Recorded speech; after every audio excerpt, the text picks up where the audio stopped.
Uma vez definido esse modelo, a gente precisa agora realmente partir para escrever os requisitos. Então, ao invés de escrever os requisitos de forma a duplicar os documentos para cada cliente, como está ilustrado aqui, então, por exemplo, para o produto 1, certo? A gente tem o documento de requisito, incluiria esse cenário que está aqui do lado esquerdo.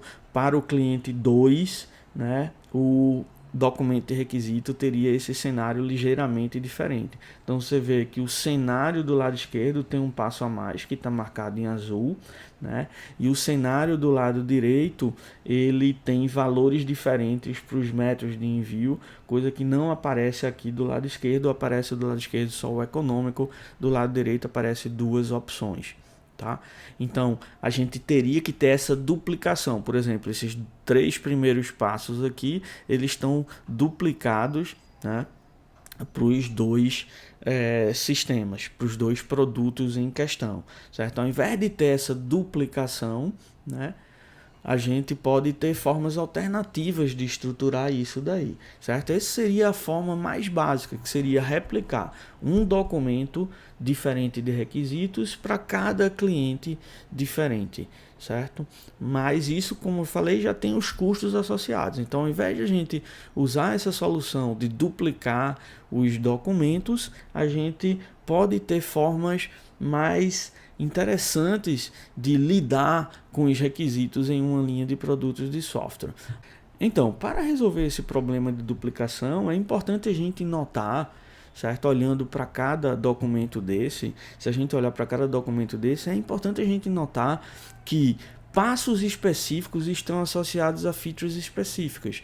Então, esse primeiro passo aqui, certo? Esses 2 primeiros passos aqui, eles estão associados a feature de carrinho de compras, certo? Já o passo aqui esse passo último em azul está associado a feature de user preference, ou seja, se um cliente quer esse produto de user preferences, a gente inclui esse passo em azul. Né? Se o cliente só quer econômico, aqui nesse passo B4 a gente só inclui a opção econômica. Então cada feature dessa ela impõe variações nos passos que vão aparecer no determinado cenário. Se a feature está ativa, a gente vai ter passos a mais ou a menos, dependendo da ativação de uma determinada feature. Ao mesmo tempo, em casos como esse daqui, se uma feature está ativa, a gente pode ter texto a mais ou a menos na especificação de um determinado cenário. Então, cada feature dessa impõe uma variação em cima dos cenários, em cima dos requisitos que a gente vai escrever. E aí a gente precisa de técnicas para resolver a duplicação, especificando claramente como é que cada feature influencia no que vai aparecer ou deixar de aparecer no determinado cenário. Uma dessas técnicas é a técnica chamada anotativa, onde a gente vai basicamente ter um único documento, certo? Aqui, de forma simplificada, esse único documento está ilustrado por um cenário que inclui todos aqueles passos, todos os possíveis passos que pode haver nesse cenário, independente do cliente. Então aqui está misturando passos que só vão ser usados, só vão ser desejados por um determinado cliente e passos que só vão ser desejados por outro cliente, certo? Então a gente coloca todos os passos no cenário e anota, certo, esses cenários com alguns marcadores indicando a feature que ativa esse cenário. Então, por exemplo, esse passo 2A aqui, certo? Ele só é ativo, só vai aparecer no cenário final daquele cliente, certo? Se ele se a feature shopping cart for ativa. Já esse outro passo aqui só vai aparecer se a feature shopping cart não for ativa. Esse último passo daqui, em azul, ele só vai aparecer se a feature update preferences for ativa. Então, por isso que ele é marcado aqui com a anotação que ilustra que ele só é ativo se essa feature for ativa, certo? Então, a ideia básica aqui é marcar cada passo com a expressão que a gente chama, a expressão de feature que é responsável por ativar ele. Então, Então a expressão de feature aqui é só o nome da feature, Update Preferences. Já aqui a expressão de feature é o Not Shopping Cart, indicando que esse passo só vai aparecer num determinado cenário se essa feature Shopping Cart não tiver sido ativa. E vários passos eles não são marcados com nenhuma feature, nenhuma expressão de feature. Então isso indica que eles vão estar sempre presentes. Então esses 3 cenários em branco aqui, 3, 4 e 5, eles vão estar sempre presentes, né, no cenário. Eles são de interesse de todos os clientes que a gente está considerando nessa linha de produtos. Tá? Então, basicamente, a ideia é associar cada passo à expressão de feature que ativa ele. Então, nesses casos que não tem nenhuma expressão de feature, a gente pode considerar como a expressão fosse true.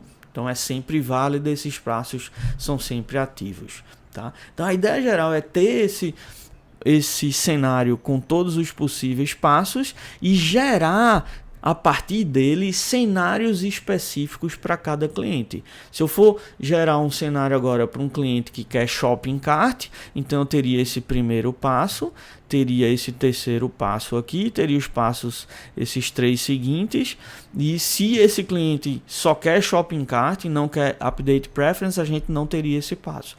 Então a ideia da gente ter aí não um cenário específico para um cliente específico, é ter um único cenário para todos os possíveis usuários, todos os possíveis clientes de interesse nessa linha de produto, e a partir de uma ferramenta de geração de cenários, a gente lê esse cenário raiz aqui, tá? E gera o cenário apenas com os passos desejados para cada cliente, dependendo de que features estão ativas ou não.